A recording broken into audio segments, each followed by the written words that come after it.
So good day everyone, my name is Ella, so I'm together with my co-partner. And my name is Noralyn Rakim Nakal. From Cotabato State University. So we're here in Quezon area and ngayon po is ating matutunghayan ang mga naganap nung Bagyong Paeng. At nandito po si ating magsasakit. Ating i-interviewin kung ano ang nangyari sa kanila during Bagyong Paeng. Good afternoon everyone. So, nandito po tayo sa Quezon area para mag-interview po ng tao para doon sa landslide na nangyari noong 2020. At nandito po si ate po. Si ate, ano po yung pangalan nyo? Sa Sapi. So, interview natin siya kung ano yung nasaksihan niya sa kapanahunan nung landslide na ang pinangalan ng Paeng. Ngayon po, tatanungin natin si Nanay kung kailan nangyari ang Bagyong Paeng. Nay, kailan po nga nangyari ang Bagyong Paeng? Nangyari po yun noong October 28, 2022. At ano po ang napinsala nito sa inyong area, ma'am? Ang napinsala po yung lahat ng mga kabahayan na wash out po lahat. Natabunan po ng mga butik. Marami pong namatay dito banda. Maraming namatay. Mga kamag-anak namin. Ilan po sa kamag-anak yung namatay? Bali, ilan tayo rin? 25 ba yun? Nasa 20 plus din po. Marami lang na rin po. Hindi nakita. Ay, meron pa yung nakita? So, ilan lang po yung nahanap daw sa mga karelatives?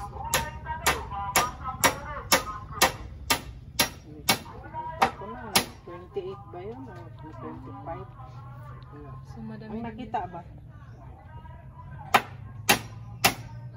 25?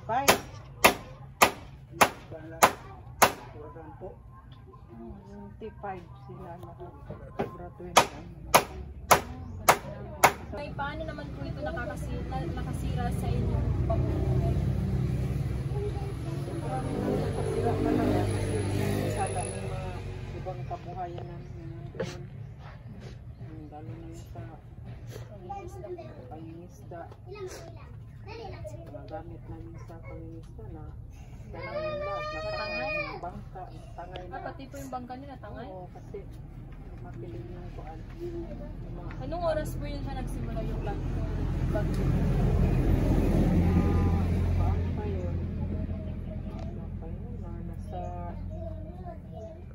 9 p.m. hanggang umaga. Kaya pala, nagpan yung lupa. Oo, landslide talaga. Kaya naubos yung Saan po banda? Dito talaga banda yung nakapit pa na nandiyan, may high school yan. May barangay hall doon. Yun, puro bahay yan. Punta sa taas. Tapos ma'am, yung bahay niyo na Hindi na namin nakita. So, bago po kayo lang dito? Ako lang ito. Kaya mo ako yan yung mga ayuda sa amin. Yung ayuda, yung pinamigay. Kaya medyo nahirapan pa kami ngayon. Mag-adjust. Mga hayop namin, napan din. Lahat po na kayo. Kaya kasi masyado yung Nagkuhan sa mga bahay na mga bago. malaking mga bato. Halos ganito kalaki. Pataas. So, nice. Ang last question po namin is, paano kayo nagsimula at bumangon ulit? Dito kami. Unti-unti rin kami nakapaan. Lalo na may mga tumulong din sa amin. Ba't ibang gobyerno. Yun din ang ginamit namin. May mga konting tulong nila sa amin. May mga paan din, cash assistance din sila na ibigay. So, ma'am, yung nasaksihan nyo po doon sa Baguio, ma'am, is yun po ba yung pinakamalala na nangyari dito sa area nyo? Oo, yun talaga. Simula't simula. Ngayon lang yun nang dumating dito sa lugar namin nangyari. Gaano po siya ka-worse, ma'am? Kasi nakita lang po namin sa video is malala po yung hagos ng tubig dito sa area nyo. Oo, malala talaga. Hindi talaga makuan yun na umaabutan ka talaga, talagang ano rin ka. And then ma'am, nabalitaan ko rin po na marami pong namatay dyan sa mga parting mga bundok. Oo, marami din. Hindi lang dito sa amin. Papunta rin doon. Panang dagat, tabing dagat. So, nahirapan po kayo nung nangyari, dumating yun sa inyo, no? Hirap talaga. Kasi kalain na. Kala namin, hindi talaga ganun kalakas. Kaya marami rin yung naabutan doon na mga namatay. Nandoon lang din sila sa bahay nila, hindi na sila umalis. Okay lang kung gabi, ay kung araw. Umaga. O kung araw, ganito, nakita mo ba? Yung makita mo yung dinadaanan mo, kung yung dumadating. Ngayon gabi, hindi namin alam na ganun pala may landslide na. Landslide na dadating. Dadating. So ma'am, yung sa time po na dumating yung landslide na po yun, wala po kayong nabalitaan na kahit ano, like, ngayong araw is, yung bagyo po is darating?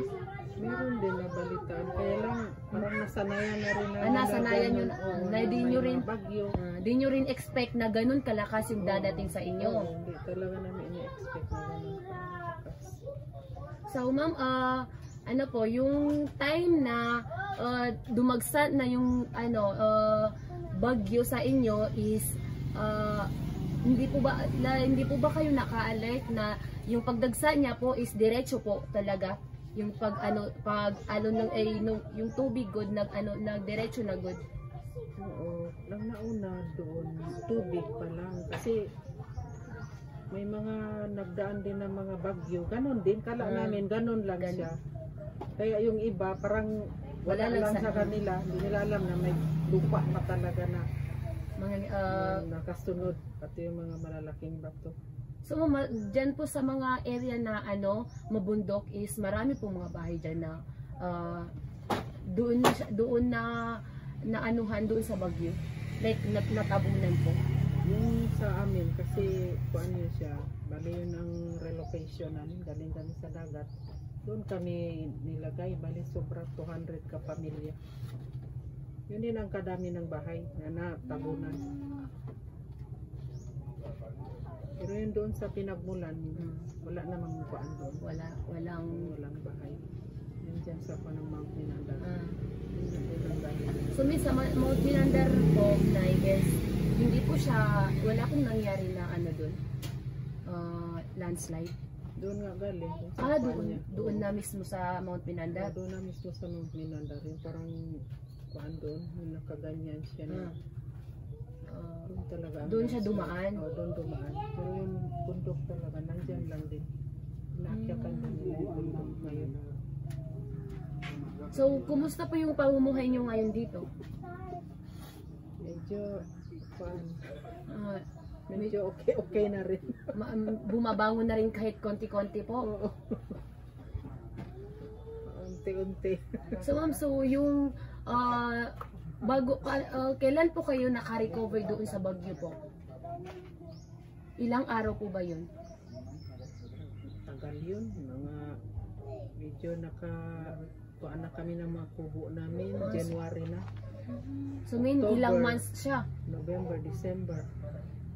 January pa kami so, nakagawa ng mga kubo namin. 3 months siya bago kayo makabangon ng maayos ulit? Oo, 3 months yun. Mga kubo lang. Ganito lahat mga kuan. Ganito lang mga higaan ay kuan namin. Kahoy-kahoy. Oo, kahoy lahat. Tapos po ma'am, during yung katapos na yung bagyo po is yung ibang pamilya po is ang pamumuhay nila is pangingisdain. Medyo sila nahirapan, di ba? Kasi wala ng mga bangka.